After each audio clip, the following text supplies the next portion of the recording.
This week on Christian World News, as the world's 1.6 billion Muslims begin a month of prayer, Christians are praying they will discover Jesus Christ. Plus, we want them to put more efforts of rescuing the girls. Sounding the alarm, this mom is revealing details about what could have been done to prevent the kidnapping of Nigerian girls in 2014. And I heard a very distinct voice. I'm going to feed you with manna. I thought, manna? Where did I hear that from? how God led this woman to begin feeding some of the UK's poorest citizens.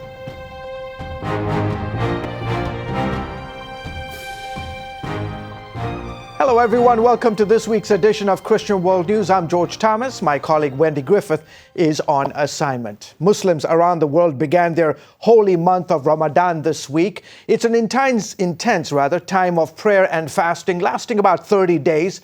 Observers abstain from food, drink and other pleasures from sunrise to sunset with the goal of purifying the body and focusing the mind on spiritual pursuits. Ramadan is one of the 5 pillars of Islam that all Muslims are expected to fulfill. It's also a time when Christians pray for the Islamic world, asking God to reveal the truth about Jesus Christ to Muslims. This is a moment to be praying for them, that God would begin to open their eyes, that as they're praying for favor from God, that God, the God of the Bible, would in fact give it, but revealing to Muslims the gospel of Jesus Christ. I think in many ways the violence that we're seeing on the ground in the Middle East is the physical manifestation of the spiritual battle for souls in the Muslim world. So this is a tremendously important month to be praying for and engaged in ministry to the Muslim world. The 30 Days of Prayer for the Muslim World webpage lists resources on Islam and how to pray for Muslims, as well as testimonies about the power of prayer to change lives in the Middle East. You just heard, by the way, author Joel Rosenberg talk about the need to reach out to Muslims. Earlier, I spoke in depth with Joel about an unprecedented move of God in the Muslim world and why it's happening.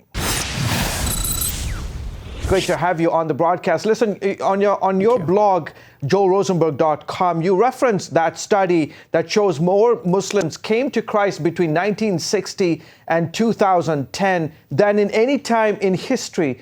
Tell us why.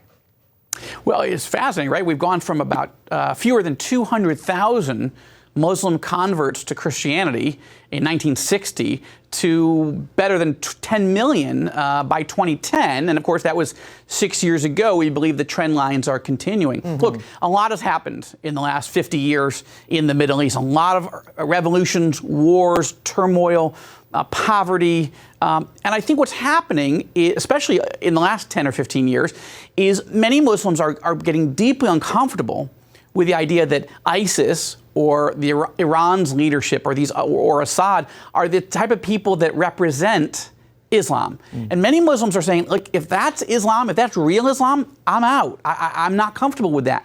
And they're beginning to search. There's so much sadness, so much pain and hardship that they're beginning to question whether the system they've always known and believed to be true really is.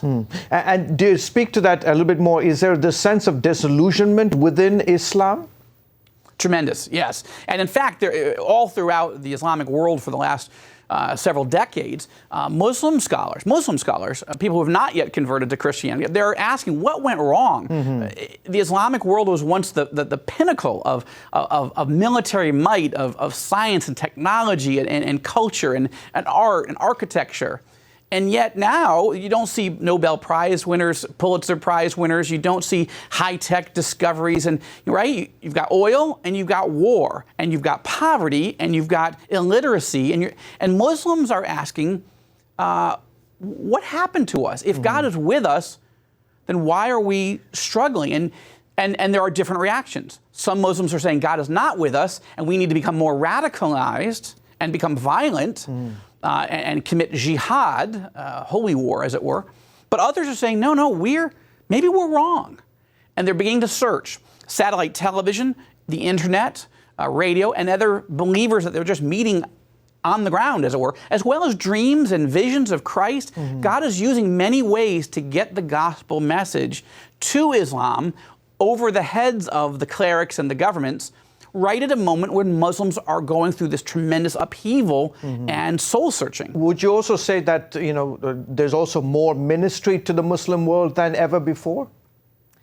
I believe so, although I believe a lot of that has accelerated post 9/11. In other words, when radical Islam hit the United States, there was a reaction. Obviously, we went to war, and there was other reactions, and many Americans and Christians generally began to get very angry at Islam. But others began to say, listen, what is motivating them to hate us so much? Maybe we've neglected, as the church broadly speaking, and the American church in particular, maybe we've neglected bringing them the good news, that there is hope, that there is salvation, that one doesn't have to kill oneself. There's somebody that's already died for us to forgive us our sins. And so I think there has been an acceleration of missions work in the Muslim world right at the moment, again, combined with technology, which has allowed fewer people to be able to reach more people with the gospel.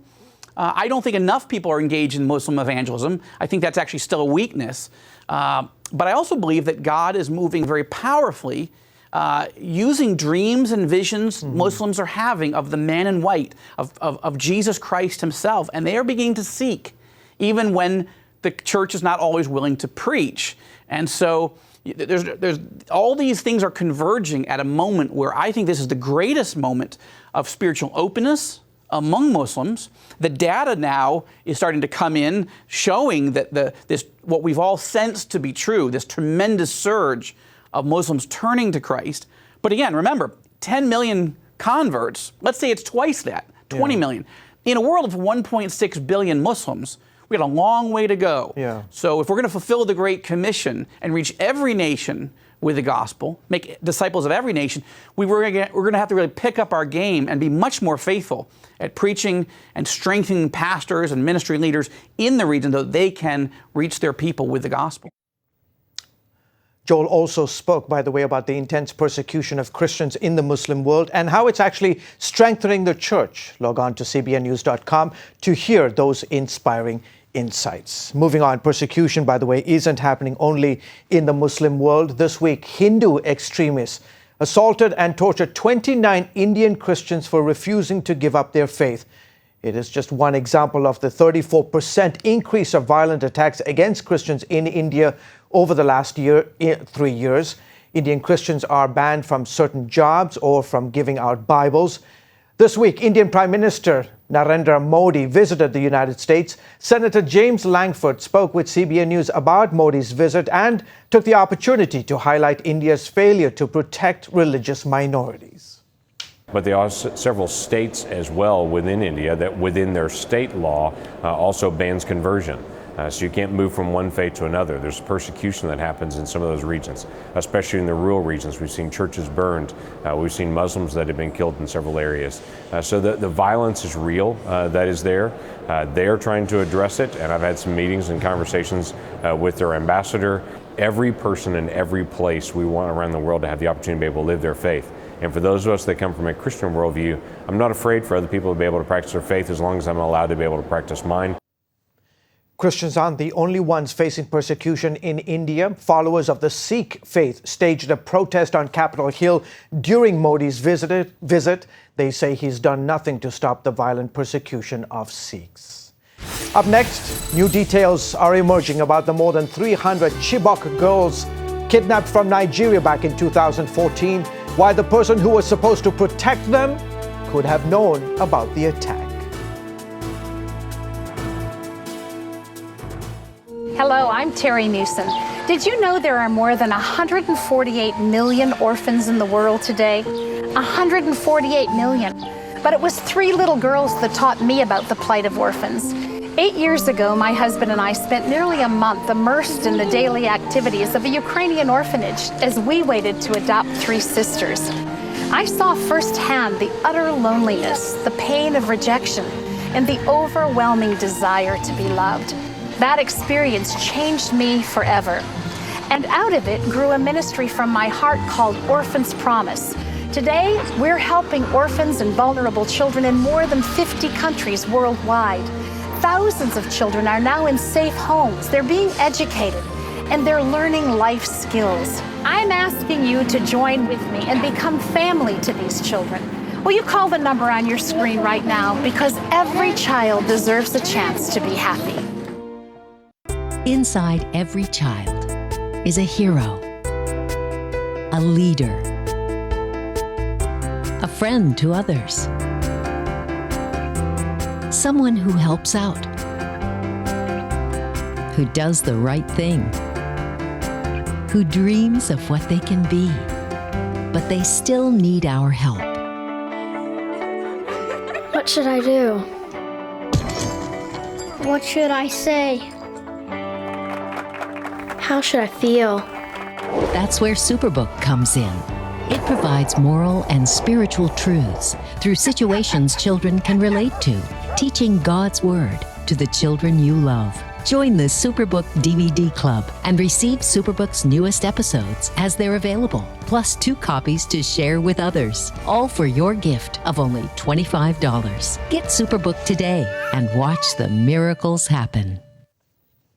And welcome back to Christian World News. It has been a harrowing 26 months since Boko Haram terrorists kidnapped nearly 300 girls from their school in Nigeria. Only a fraction have managed to escape. Now, one grieving mother has come forward with shocking details that a school administrator might have known about the planned attacks. Abigail Robertson brings us the latest. 2 years later, questions remain unanswered about the location and fate of the kidnapped Chibok schoolgirls. We just had gunshots in the night. Everybody was screaming, running helter-skelter, looking for where they will find safety. My husband said, let's go. I said, I'm not going because my baby is in the school. Then he said, nothing will happen to them. The security men are there. But the next day, they found the school burned to the ground with no sign of the girls. Mary saw her daughter in the first video released by the terrorists, but she's heard nothing since. Last month, one girl managed to escape, reporting that all but 6 of the girls are alive. Half have been forced into marriage. We want them to put more effort of rescuing the girls. Now Mary is telling why she suspects local government officials knew about the abduction. According to her and others, the dangerous security situation led the boarding school to close for weeks leading up to the attack. Then, the principal suddenly called the girls back to school to take their finals. Mary says the principal and her 2 daughters were not at the school when Boko Haram struck, and none of the teachers, administration, or their children were taken. She have a hand in it.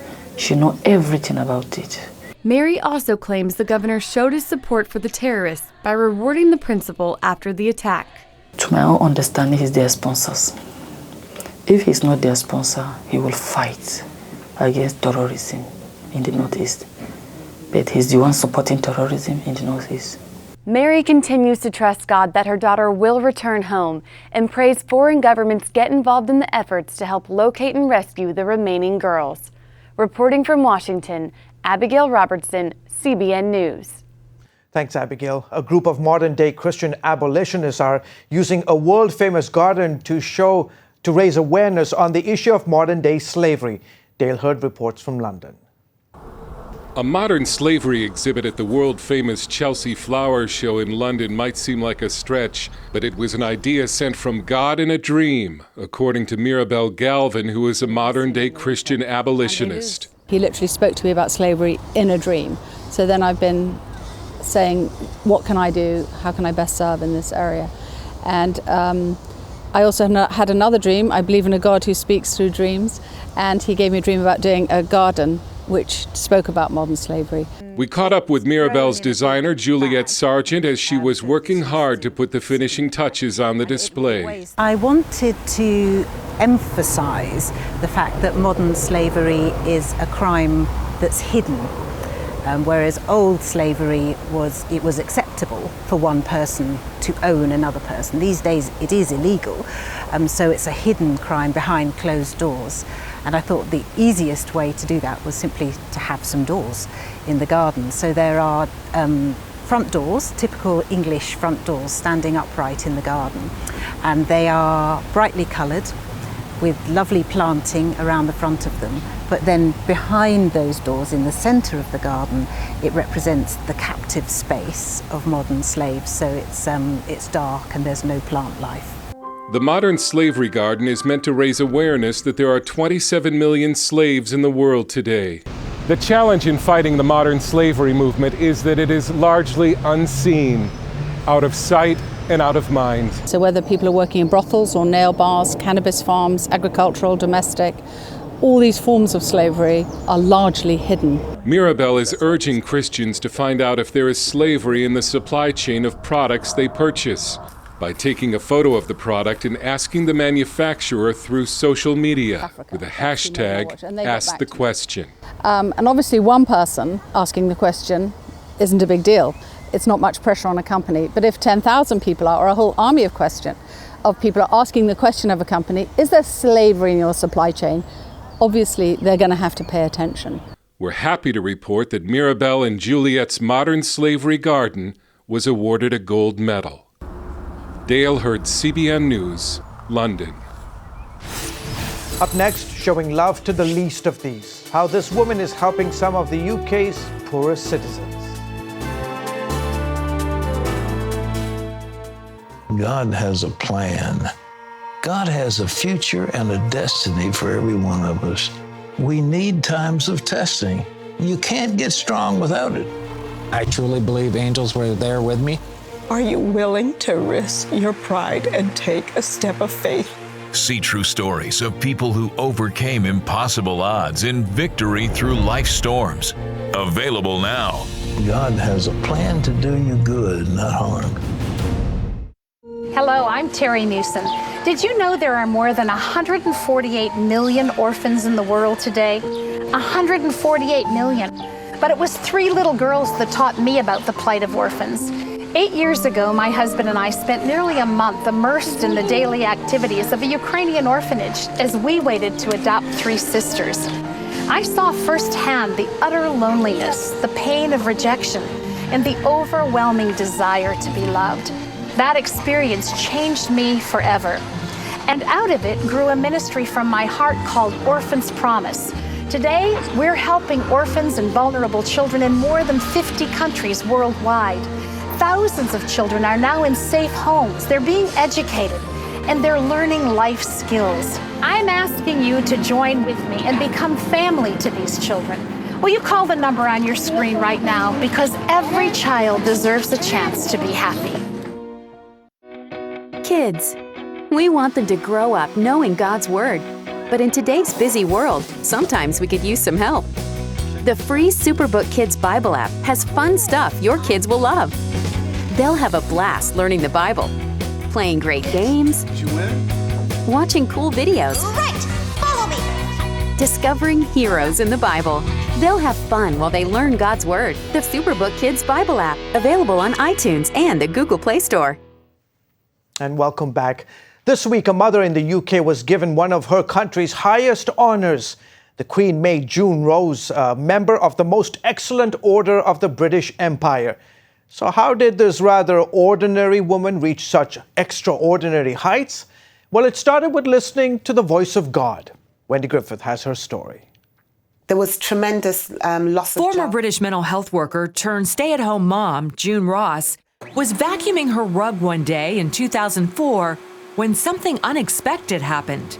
I heard a very distinct voice. I'm going to feed you with manna. And I thought, manna? Where did I hear that from? And actually I remembered the story of the children of Israel when they left Egypt and God made provisions with the manna. All her life, June had read the Bible. She was a pastor's daughter and had been raised in the church. She knew from studying the scriptures that God spoke to people through dreams and visions. His very announcement of his birth came through a dream. June says God told her to prepare for a worldwide economic event 4 years in the future. She would be needed to help feed people. I heard the Lord start to say people are going to be losing their jobs. They won't be able to afford to feed their families. I thought, okay, God, I don't know how this is going to be done, but I'll just be obedient.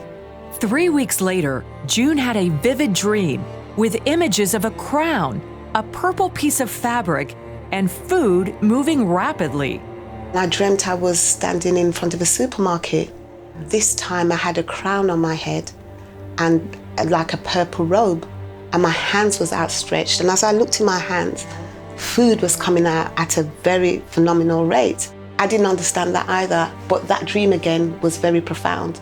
The dream was so stirring that June purchased a little tiara and purple fabric to symbolize the images she saw and put them in a box for safekeeping. Because of the dream and the vision, June went out and asked local retailers questions about their unsold food. I said, "What do you do with your surplus food?" And they basically said, "Oh, we throw it away." And I thought, "Oh, well, I would like to come and collect it.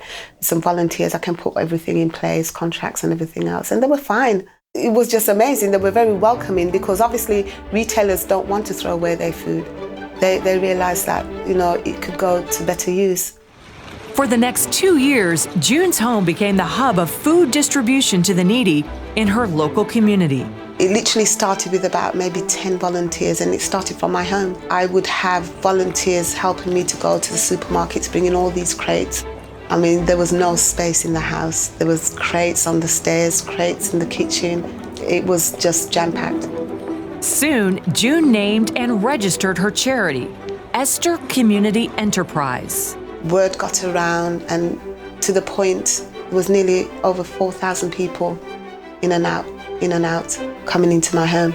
The poor is God's heart. When we kind of look at Jesus' ministry, it was always with those people that didn't have any high regards in society. Then, in 2008, just like in June's vision, a global financial crisis and recession hit. There was tremendous loss of jobs. There was a lot of people literally didn't have anything to eat. So everything, what he showed me, literally came to pass. We started having people coming to join different churches, organizations, can we be affiliated? As they came and joined us, the food was distributed in the different communities. By late 2008, Esther Community Enterprise was feeding 17,000 people a month. It was like in the Bible when the Israelites collected manna in the wilderness every morning. June's volunteers quickly got the surplus food to the hungry before the sell date. An amazing team, army of volunteers. By then there was about 300 amazing people. They sacrificed their time, their finances. And so the volunteers really are the main core of what we actually do. June says the most wonderful time for her and her volunteers was the special packages made at Christmas. We're up till 2, 3 o'clock in the morning, and families are waiting for their little parcels to come through, and the tears. There's no words for that. Because everybody needs to eat. No one should be feeling hungry. So when you actually knock at the door, you see these children getting so excited. "Oh, Mommy, look, it's here." It's worth it. By 2011, June's journey to feed hungry people in the UK landed her at one of the most famous addresses in the world, Buckingham Palace. It was just such a beautiful experience, going through the palace and out into the gardens. June, representing Esther Community Enterprise, was honored with the Queen's Award for Voluntary Service. The MBE honor is the highest award given to voluntary groups in the United Kingdom. There was a certificate given, signed by the Queen herself. What was nice was the fact that a part of it said that we bestow favour, which is what the journey that Esther went on when she received favour from the King. In my instance, I received it from the Queen. Even the award itself looked like the images and colors from her dream 7 years earlier. I just thought, is this for real? Is this really happening? And to see how God brings the pieces together of our lives, even when we don't understand what He's doing, He has a way of bringing things together. Today, Esther Community Enterprise serves approximately 25,000 needy people per month all over the UK with quality food. I'm privileged that God could ask me to do this. It's all about servanthood. That should be our heart. We are called as servants. terrific story. Congratulations to June Ross, being the hands and feet of our Savior. Fantastic story. If you want to share the good news of how God used June to change her country, just visit our website at cbnnews.com. You can post the story to your Facebook page and encourage your family and friends. We'll be back right after this. CBN presents Victory Through Life Storms, the newest teaching from Pat Robertson. You're about to meet people who've gone through some of the toughest struggles life had to offer. The pain is something I just can't explain. With 700 Club co-host Terry Mewson. We all go through seasons of struggle in our lives. I never wanted to be divorced. They loaded me up on painkillers. She said, "You are eaten up with cancer." In Victory Through Life Storms, Pat Robertson will equip you with the tools you need to come through your personal storm victoriously. In the midst of trouble, God isn't limited. It's such abundance. See the stories of people who obtained their victory over seemingly insurmountable odds. Take a step of faith. What he did for me, he will do for others. Victory Through Life Storms. Jesus said, look, all things are possible. Nothing's impossible. Nothing's impossible. Available now. To hit middle school and start having same-sex attractions was just very confusing because I had accepted the Lord when I was a little girl. Right in the middle of this holiness code is a reference to homosexual practice. I don't think Christians have anything to fear from research, from science done well. They're like, oh, this is awful. You don't let him in the house, do you?